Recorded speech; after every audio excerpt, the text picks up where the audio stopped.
Hello, I am Melissa Silva, the Executive Director of Louisiana Mental Health Association. Welcome to our Behavior Health Around the State educational series. LAMHA collaborates with our partners around the 10 regions of the state, all of which share similar missions to us. We're offering this series aimed at bringing attention to and education on key mental and behavior issues and initiatives affecting our individual communities. This year's Behavior Health Around the State series focuses on such topics as suicide prevention, youth mental health, gambling and substance use, intellectual disabilities, and developmental disabilities, LGBTQ+, and maternal mental health. We are very excited to bring experts from our local communities and from around our state to provide current and relevant information on these issues. In our fourth year, we are continuing to offer these educational series through our long-term partnership and support with the Office of Behavioral Health.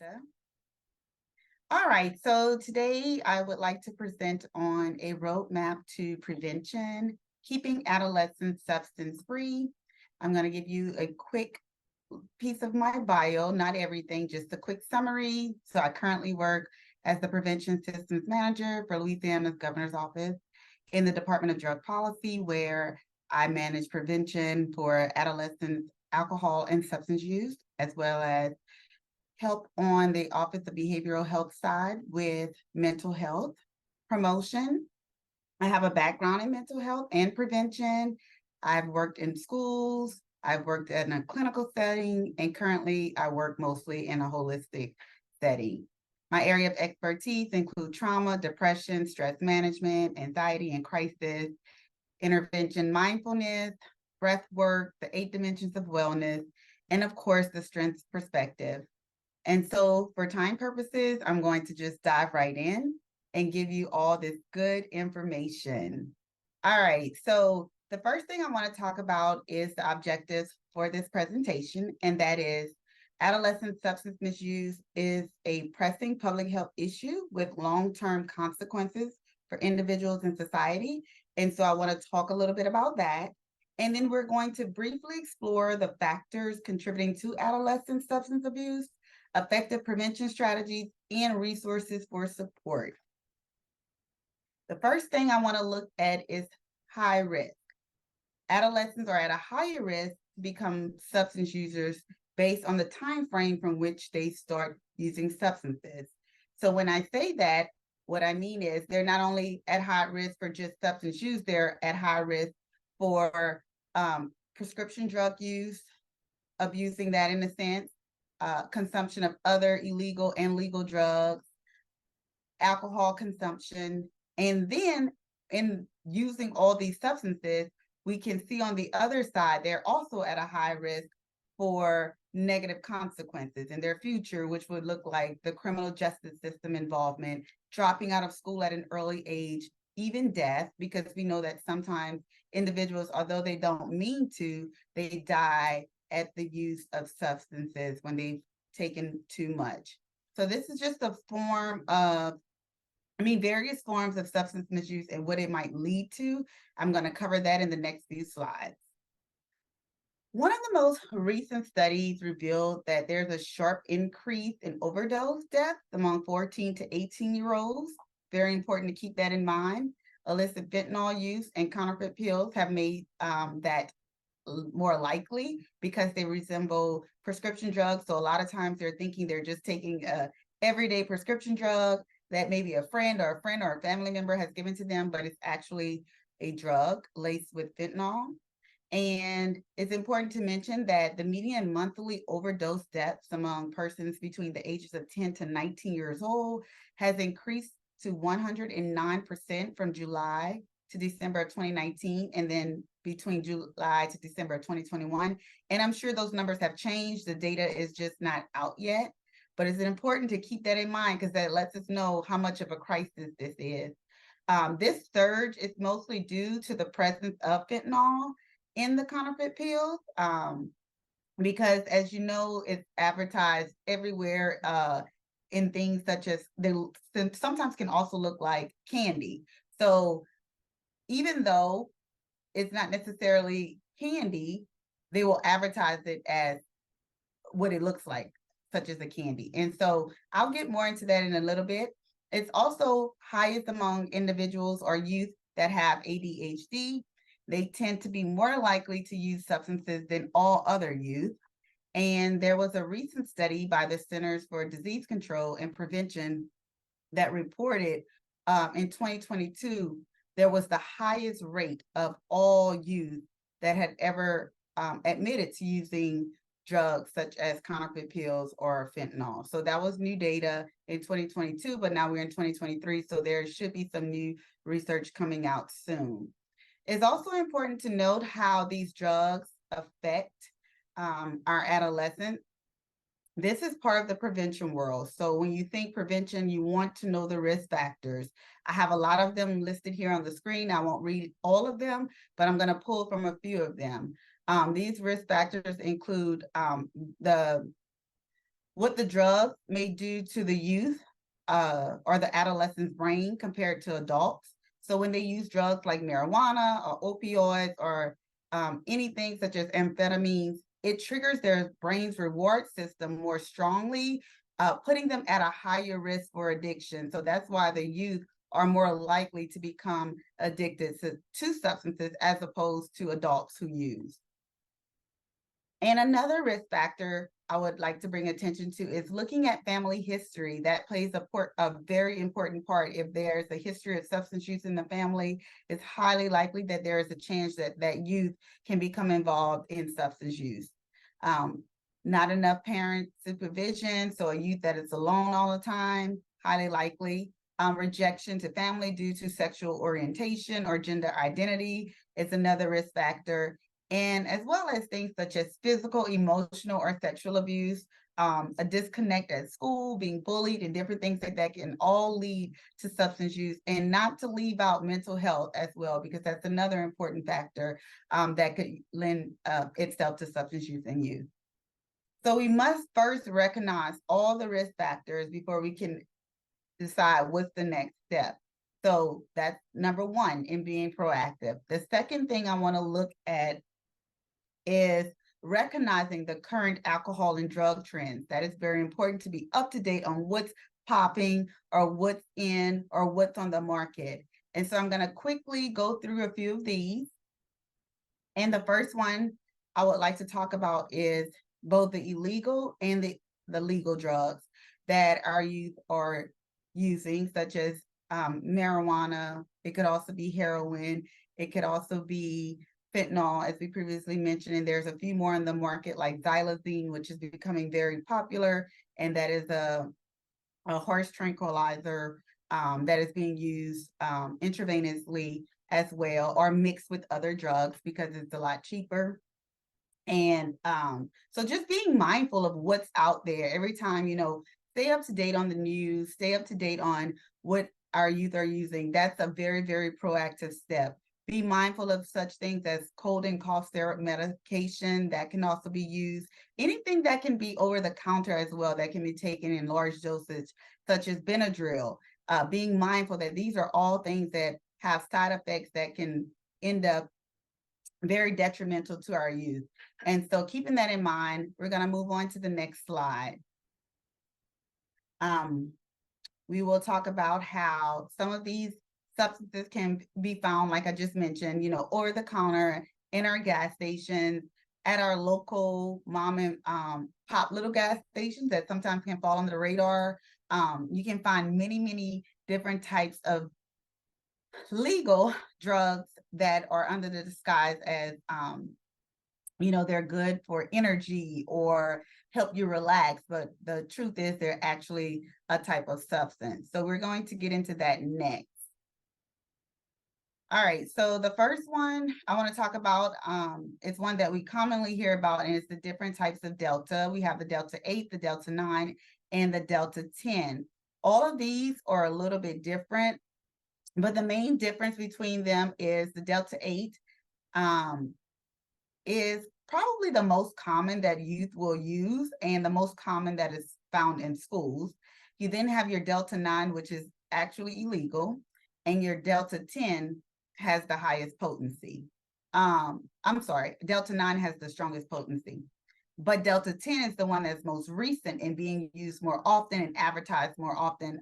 I can promise you, you can drive down the street right now, and at any vape shop, you will literally see a sign that says Delta 10 is being sold here. And so just being mindful that all of these things are packaged in a way to disguise that it's actually a harmful drug. So it's discreet packaging, as they call it, and they look like our everyday candy or, you know, little bottle of energy shots, so to speak.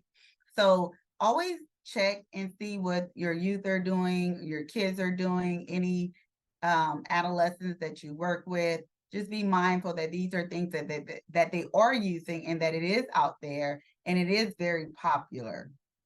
And so moving to the next slide, here is one of the more recent looks at vaping. So I'm moving from Delta 8, 9, and 10, and I'm going to move into vaping.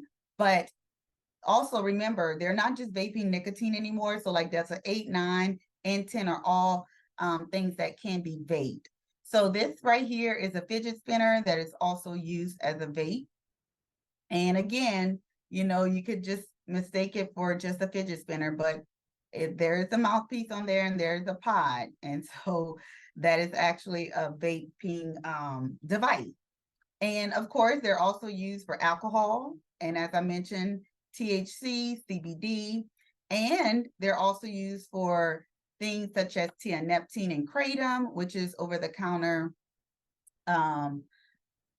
types of what we would say legal type of drug, and methamphetamine, fentanyl, all of this can be mixed up with an oil and used in the vape. So highly potent, very, very dangerous.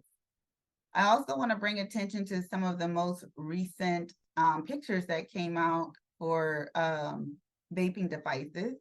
And what we see here is they're looking more and more like some cartoons or Starbucks drinks. And of course, the highlighters, that one's been around for a minute, but it was only in the Sharpie, and now they have them in every color.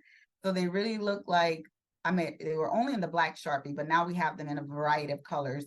And so it's important to pay attention to that. I do have a QR code that is on the screen. And with that QR code, you can see more youth appealing characters that are being used as a form of vaping, used to vape rather. And then again, another form of clothing or watches I want to talk about is how discreet they're getting, even more discreet. So here we have a hoodie, we have a backpack, we have a watch. All of these are vapes. Inside the hoodie, right at the little where you would tie it up at the end, there's your cartridge. And the same, you can see, I put, can you spot the mouthpiece? But the mouthpiece is actually on the backpack at the bottom of the handle. And then of course there's the watch. So these are things that can literally just fall under the radar. So now we have to be more vigilant and look at everything that our kids or our students, if you work in the school, or have with them that could possibly be used to vape. So I did want to bring that up. I also want to add still monitor things such as pencils and writing pens, as well as USB cartridges, because all of those have previously been identified as vaping gadgets, which are camouflaged to appear like our everyday ordinary items. So it's important to just always, always, always be on the lookout. Again, I briefly mentioned tianeptine and Tiana. This is something I talk about a lot. And the reason why I talk about this dietary supplement is because it's one of the most common that is being used over the counter and marketed. It is not FDA approved. There are no age restrictions. It's sold as a mood enhancer, and a dietary supplement. But the symptoms are very similar to opioid use. And so it's important that we know that, because there's been so many instances where youth are taking Tiana, as they call it, or Zaza, and then they have these symptoms, and this is what these, could be dizziness, psychosis, just to name a few, and then they find out this is what they've been using. And so I wanted to highlight that. I also want to highlight kratom, because again, another dietary supplement that is marketed to treat pain and improve the mood and things like that. So keep that in mind moving forward. It is also available in many different forms, such as leaves, powder, or liquid. And again, plant-based, safe for consumption, advertised to affect treatments such as muscle pain, appetite suppression, cramps, diarrhea, panic attacks. All these things sound good, but the truth of the matter is, if taking in such a large dose, and even a small dose for some, because you just never know how your health is, you will see symptoms such as panic. They've had, seizures and psychosis and things like that. So being mindful of that when it comes to using these dietary supplements that have the same symptoms as opioids. And again, this is just a little bit more information on kratom. It looks at some of the different types of symptoms and effects, and how individuals also use it for a holistic approach for like soap making and things like that. So just being very mindful, because these side effects are very, very harmful. Breath suppression, seizures, comas, and death. Those are all really, really, really terrible side effects. And we just don't want our youth to be involved in things like this. So it's important that we stay up to date no matter who we are, especially those of us who have children or who work with children. Quick little tidbit on some research that was conducted by the CDC, where they analyzed more than 27,000 cases of unintentional drug overdoses in 32 states. And 152 individuals were found to have kratom in their system, which is a very alarming rate. And the study also revealed that kratom was a contributing factor to at least 91 of those individuals' deaths. So again, important information. All right, so now we're going to talk about some warning signs. So being mindful when our youth, our kids, whoever you're working with, have mood changes, being mindful of that.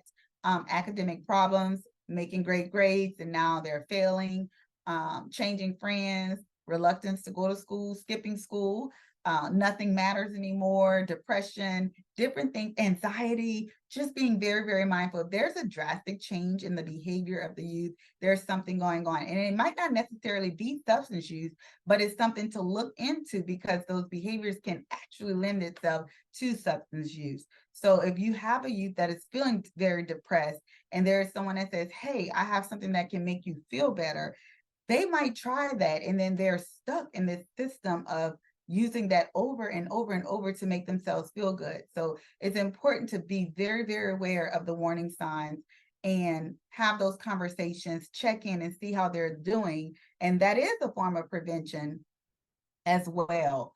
All righty. So again, as parents, some of these overlap.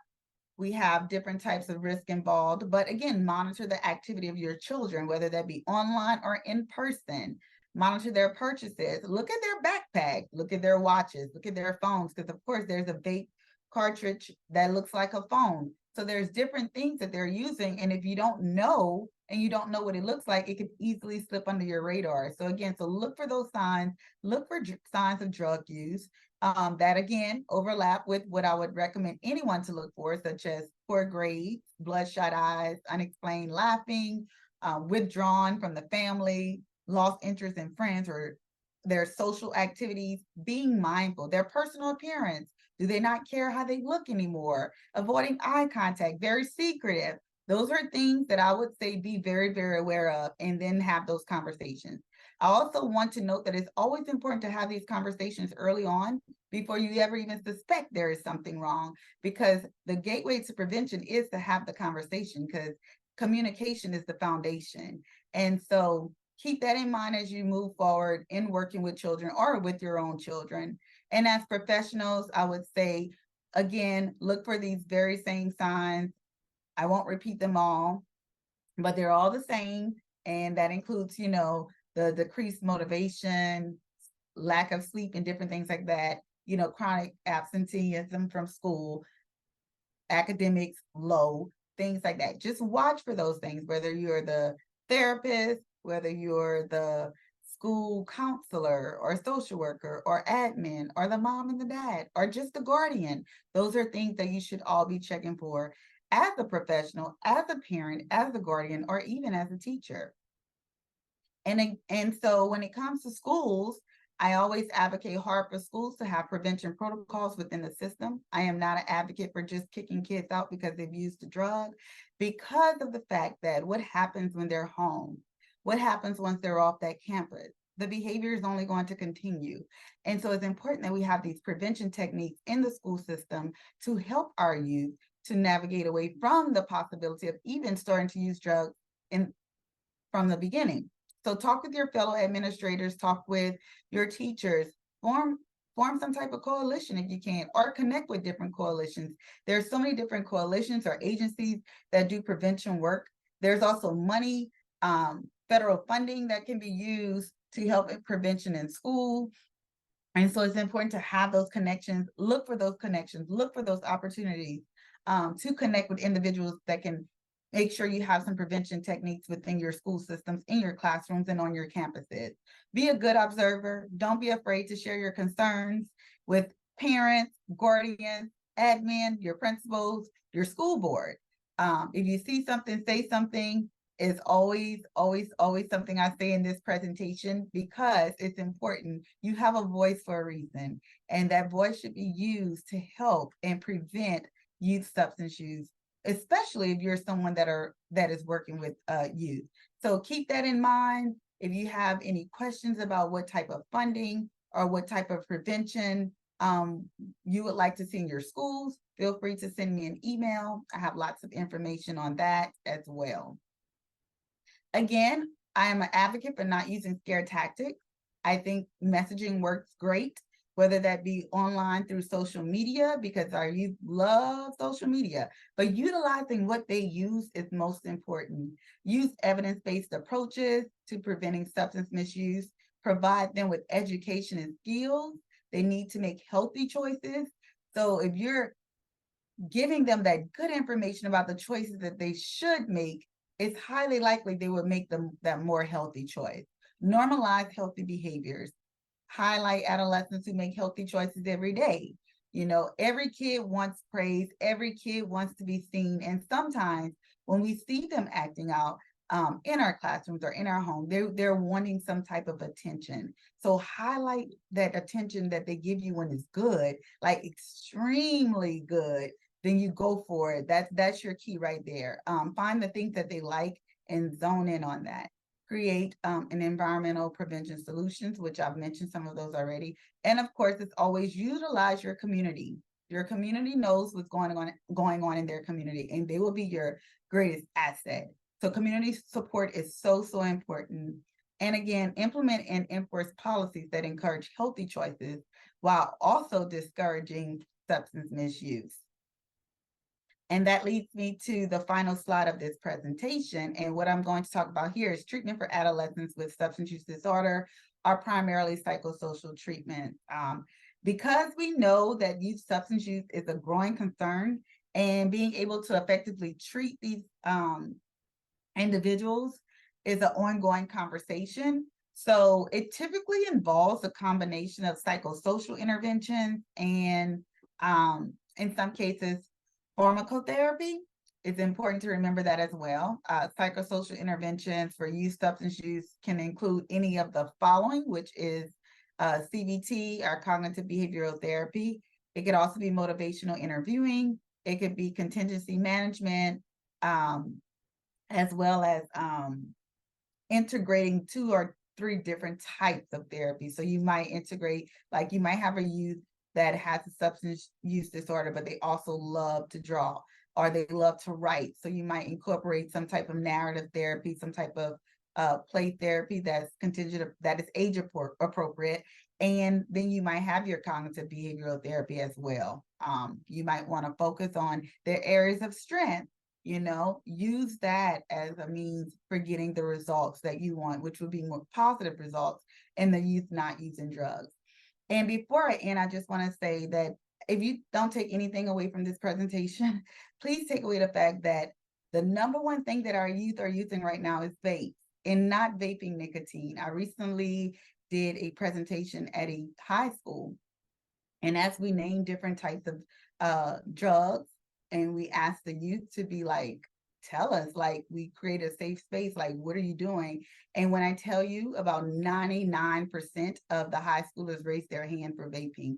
It pretty much looked like the whole room raised their hand for vaping. So right now, there's a real big concern, because it's not just vaping, you know, they're dabbing and doing these things with drugs that are increasing the likelihood of them overdosing. So it's no longer just nicotine, it's pretty much the use of drugs in the form of vapes. So that's become very, very popular. So be mindful of what those vapes look like. And I recently just saw, the other day I was in the store and I looked right next to me, and there was a young kid that was vaping right in Walmart. So again, the parent was right there, but I'm sure they don't know exactly what that child is vaping, because if they did, they would not allow them to vape. And so just be mindful that it's just not some oil or something that just smells good or tastes good, or it's a lot more going on than what was 10 plus years ago. So just be very mindful of that. And of course, take all steps that you can to prevent your youth from using. I have not posted on here, but I want to say that Louisiana does have a vape-free school kit that can be found online. And that kit offers information for not only parents, but schools to utilize for prevention techniques, as well as when it comes to disciplinary actions within the schools. There's lots of suggestions. They also have a advertisement for the different chat systems, that, because youth like to text instead of talk, they have different types of resources for youth to text when they do have these substance use issues as it relates to vaping. So I did want to throw that out there. It can be found online. Louisiana Well Ahead has that information on their website. And so that concludes this presentation. If you would like to contact me, I do have my information here. And that is all. Thank you for watching.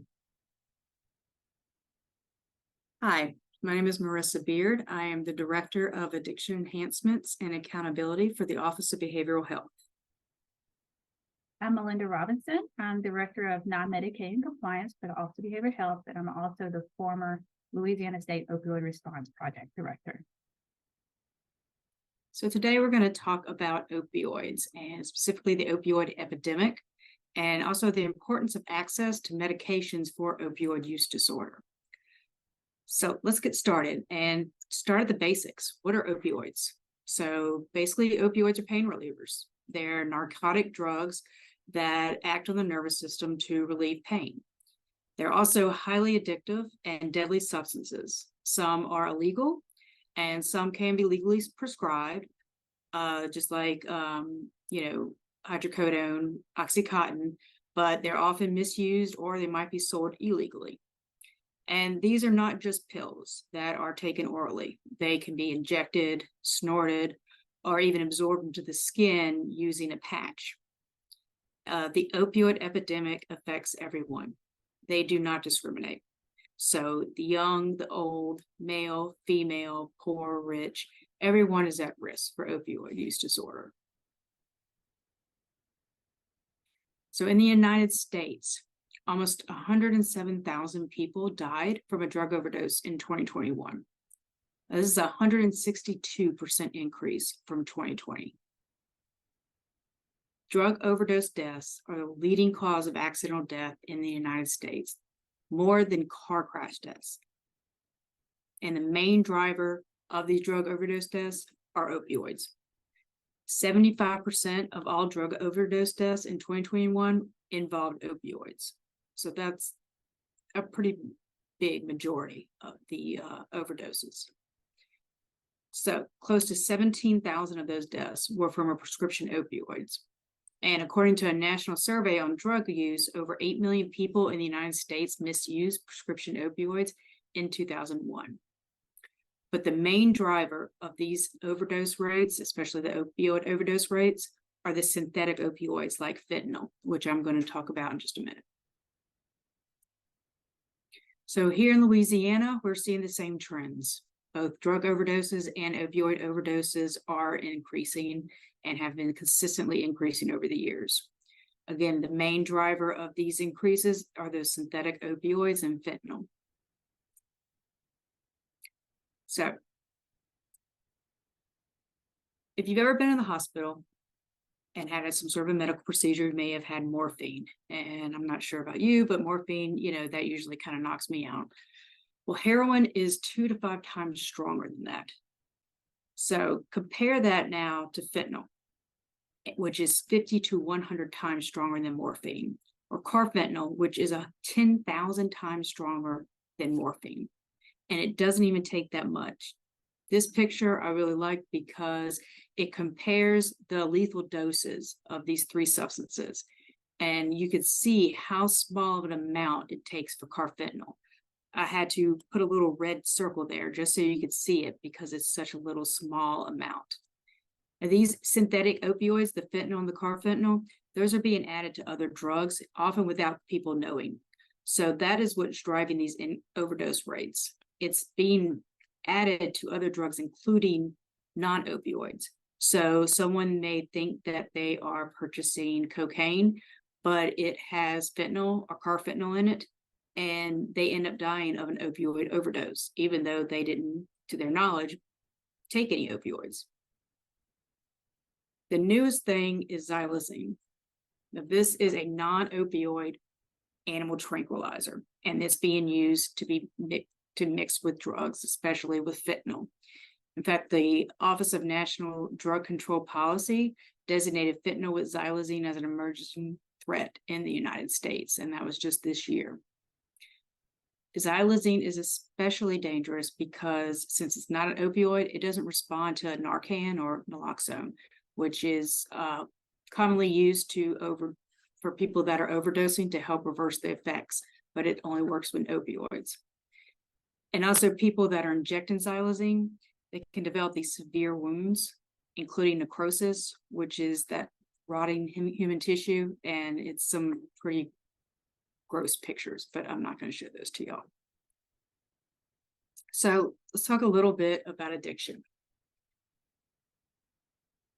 So the human brain is stimulated by anything that you do. When you do something pleasurable, like eating something good, your body releases endorphins. And endorphins are also released when your body feels any kind of pain or stress. They are often called the feel-good chemicals because they help relieve pain, they reduce stress, and they improve your sense of well-being.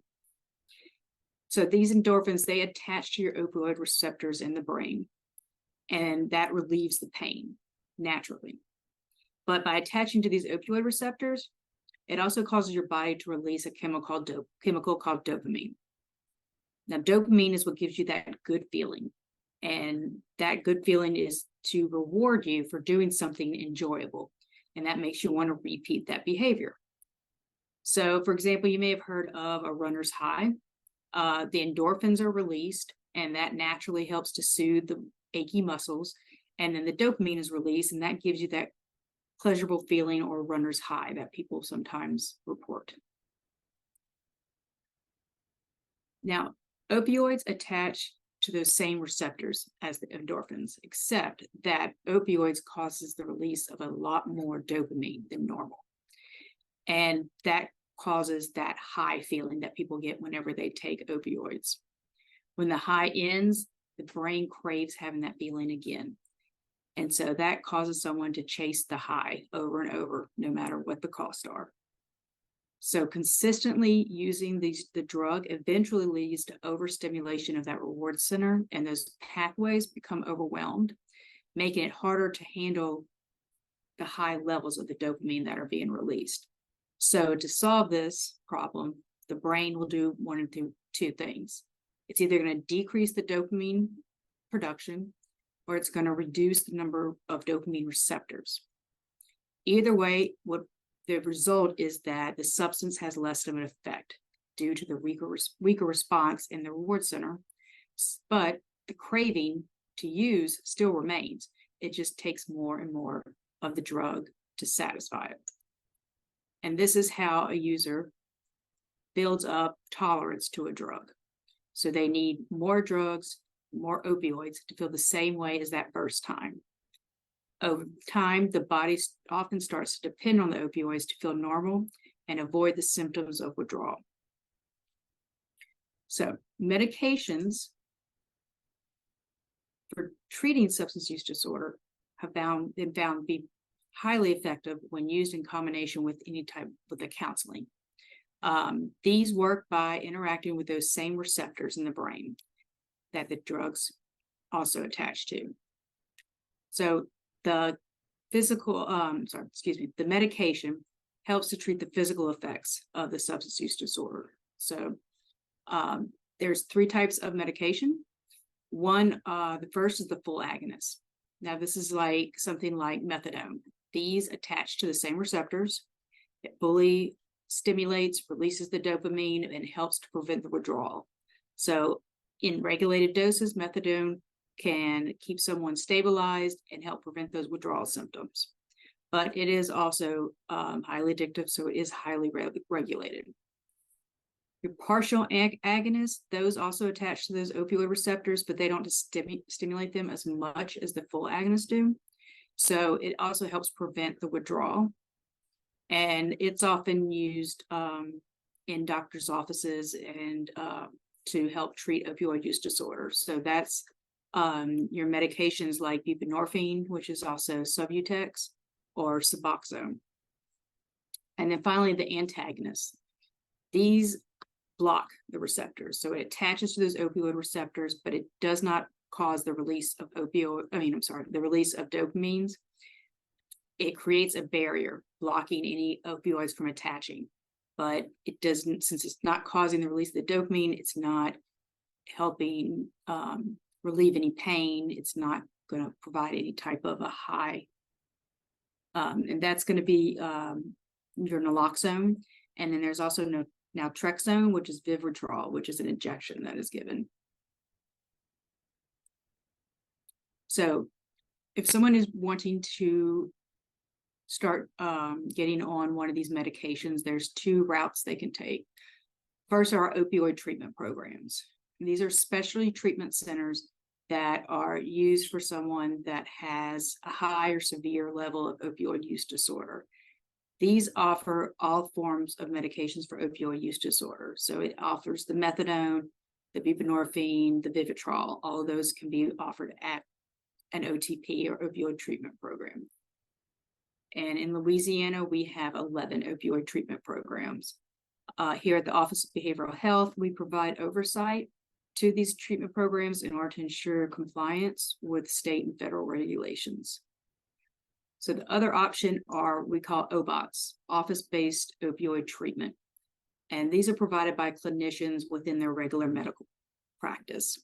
So they can only prescribe 2 forms of the medications. They are not able to prescribe methadone, so they can only prescribe buprenorphine or naltrexone. So these programs have fewer requirements, less regulations, so the person can get a prescription there without having to go daily like they do for at an OTP.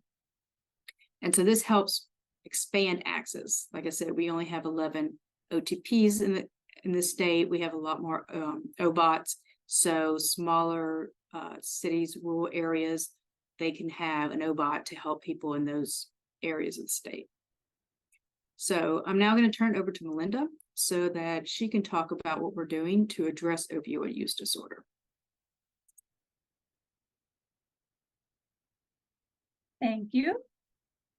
So I'm going to talk about the Louisiana State Opioid Response, just a high-level overview. Next slide, please. As you may or may not know, the CDC made some recommendations so that essential services remain accessible to at-risk populations and to expand prevention and response activities. Those recommendations included expanding distribution of naloxone and overdose prevention education, expanding awareness about and access to treatment services for individuals with substance use disorders, early intervention with individuals at risk for overdose, and improving detection of overdose outbreaks to increase the likelihood of an effective response. Next slide, please. So we developed goals for the Louisiana State Opioid Response Grant. We're at the point now, we're on the third grant, getting ready for grant number 4. But overall, we have 4 goals and many activities involved with those goals that we'll go over next. The first goal is reduce opioid and stimulant-related deaths and incidents by implementing high-quality evidence-based treatment services for individuals with or at risk for OUD and other concurrent substance use disorders. Goal 2 is increase access to evidence-based harm reduction services and mechanisms for priority populations. 3, increase access to community recovery support services for individuals with OUD and or stimulant use and misuse disorders. And then number 4, increase opioid and stimulant use and misuse, decrease stimulant use and opioid use by supporting evidence-based prevention and education of efforts for priority population. Next slide. So as you can imagine, this is an expansive grant. So we have lots of partners, lots of programs going on simultaneously that we are in order to respond to this opioid epidemic. That includes connecting. We have partnered with opioid treatment programs that we call hubs to provide the services as Marissa indicated earlier. We have partner with LSU Health Science Center. They partner with OBOS across the state to provide those evidence-based medications for opioid use disorders. We also partner with the local governing entities. They have prevention programs, they have recovery support programs, outreach mobile teams going throughout the state. And then we have the Office of Public Health, who we partner with for the harm reduction services, Oxford Homes for the recovery homes, Tulane University for Project ECHO, LSU Social Research and Evaluation Center. You name it, we probably partner with them in order to combat this opioid epidemic. Next slide, please. One of our major projects is, and that could be of use to anyone on this session, is the Project ECHO webinars that are weekly. So these are in association with Tulane University School of Medicine, Department of Psychiatry and Behavioral Health. They're interactive sessions where they can actually do case consultations, of course, following privacy laws. But it's really, it's a mechanism to provide education and subject matter experts to collaboratively work through these cases that can be challenging at times. And so I did put the email and you don't have to participate weekly, but you can log on anytime you want to. And they are at noon every week. Next slide, please. Prevention and intervention approaches. We often partner with our LGEs, and they provide opioid use disorder prevention specialists. And we also have an opioid use disorder prevention specialist here at the OBH office who interacts with the LGEs, and they collaboratively address issues in each of the regions. We also have those evidence-based, evidence-informed prevention curriculums that are out there, including Generation RX, which actually can be used with a range of ages, including older adults and college age.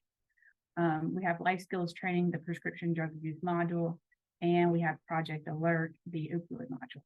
And they also distribute safe storage and proper disposals products, naloxone education and distribution and outreach and education.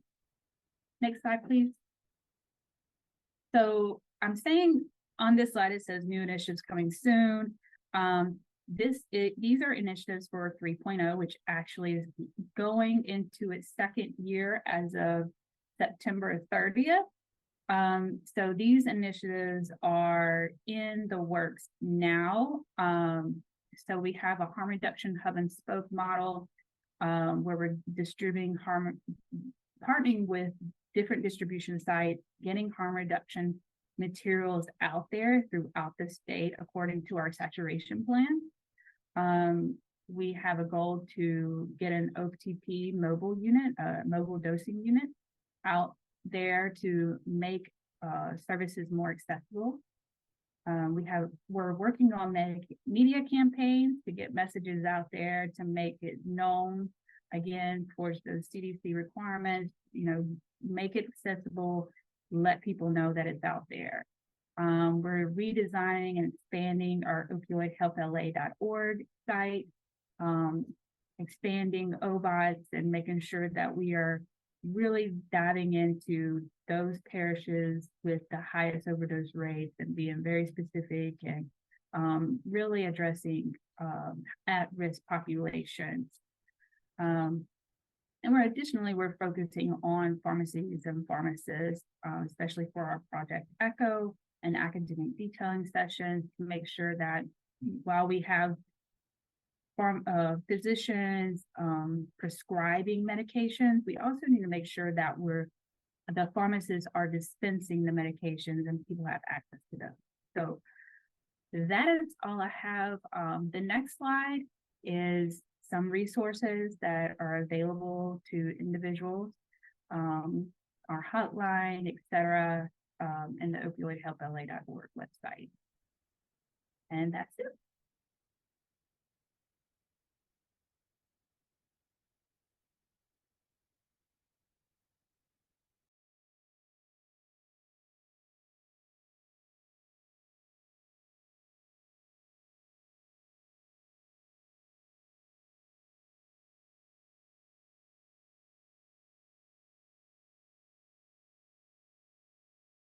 Good afternoon, and thank you all for joining us. I'm Andrea with the Louisiana Mental Health Association. We're sorry that Richard Kramer couldn't be with us today, but we are thankful for the partnership with him and Florida Parishes Human Services Authority to host our annual behavioral health around the state in Region 9.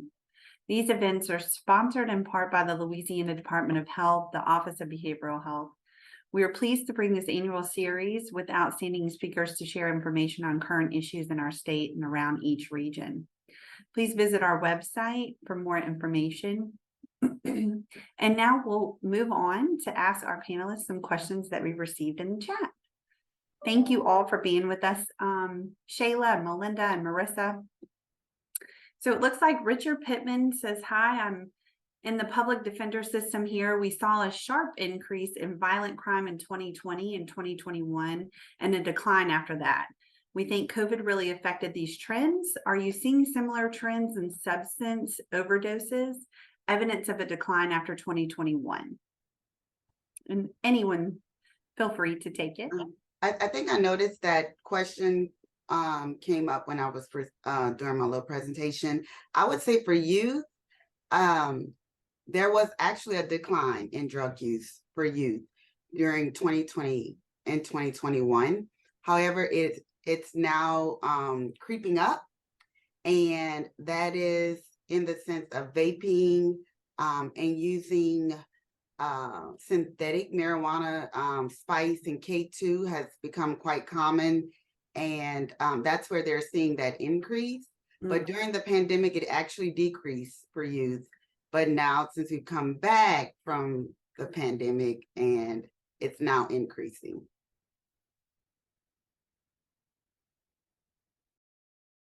Thank you for that, Shayla. Richard, I hope that answered your question. So also we have, how many syringe programs are in the state and where?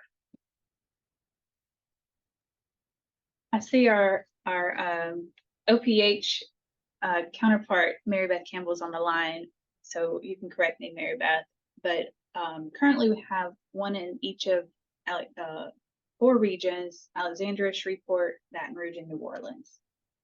Okay. We have another internal question. Do the opioid treatment programs accept Medicaid? Yes, they do. They started a couple of years ago, so they are now all Medicaid providers. Okay.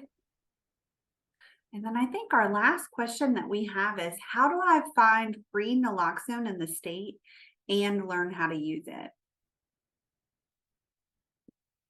Great question. Again, Mary Beth we do have a website that we're utilizing for people to sign up as distributors.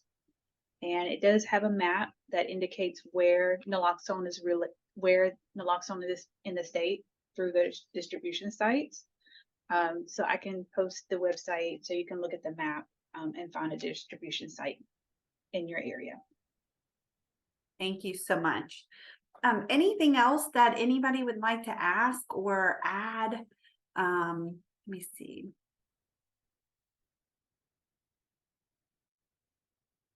So it looks like Mary Beth wrote, we provide funding for 4, but there are 3 additional in New Orleans. They do not receive funding for our partnership yet. Okay, well, thank you again, Shayla and Melinda and Marissa. We really appreciate you guys here at LAMHA. And for anyone that is looking for further information, we'll have this along with all of our other behavioral health around the state loaded on our YouTube page in the next couple of weeks. Awesome. Thank you. Thank you all.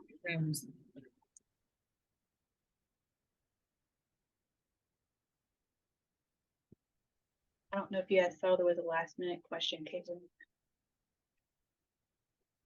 Oh, sorry, did we have a last minute question? Yeah. Oh, perfect. Okay, so I hope not too many people jumped off. It appears that where can parents and professionals find educational pamphlets to help our, I think it's you?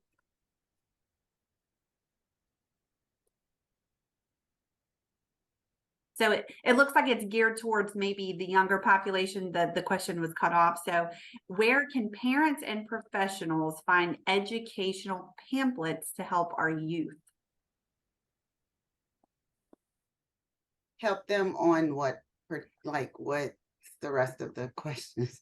I think they're looking for ways to be able to inform the youth on possible, the possibilities that are out there, whether it's substance use, whether you already have a problem, or maybe, you're unsure if you have a problem. So maybe if we just look at it kind of from all aspects, Shayla, if you wouldn't mind. I think it was addressed in the presentation towards the end where I talk about different ways for prevention.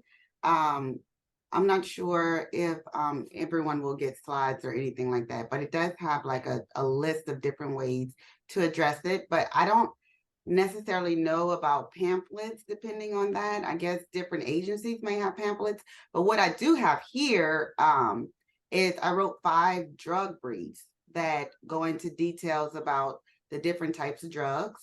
Not like a lot of details, but there's always a call to action towards the end. And the most recent one, it actually just was disseminated this past week, and it goes out tomorrow. It addresses vaping, and it has all the information for parents, educators, school systems. I put a QR code for every website that I use to get the information from, so that the public can have that information. But if anybody wants copies of the briefs, they're mainly distributed right now through our office. So they would have to email me for a copy of it. And I want to say in the future, they will probably be posted online, but they're not posted online yet. And it's 5 different ones that cover the different deltas. One covers Tiana, one covers Kratom, one covers xylazine, and then the most recent covers vaping for youth. As far as The local governing entities that provide services under the state opioid response grant, they all provide prevention services in the school, whether it be through the Generation RX or the life skills training with the opioid module. But they also do a great job of outreach, and they do have their own materials. So if you reach out to the local governing entity in your area, they're likely to have some pamphlets and things that would be helpful. And so for folks that aren't sure, the local governing entities, you can kind of look them up by the Human Services Authority or the Human Services District. So the state is broken down in 10 of them. Melinda, just to piggyback a little bit off of you, the state is broken down in 10 regions. And so in your area, you can type in the Google search, Human Services Authority or Human Services District, and you should be able to find specifically the one that's in your area. Also on the LAMHA website, we do have resources on there. We have mental and behavioral health screenings. So those are free and they are easily accessible as soon as you go to www.louisianamha.org. It's the first thing that pops up. So you're welcome to use that resource as well. And also reach out to us if you have any further questions or you want any further information. We're happy to link you with any of the speakers or provide any additional information that could be helpful or resources to anyone available. All right, I think we have. All right, I think that's everything. All right, ladies. Well, thank you again. And we appreciate y'all's support. And as I say, just please reach out to Louisiana MHA and we are happy to provide connections and any resources that we also have in your area. Thank you. Thank you. Thank you.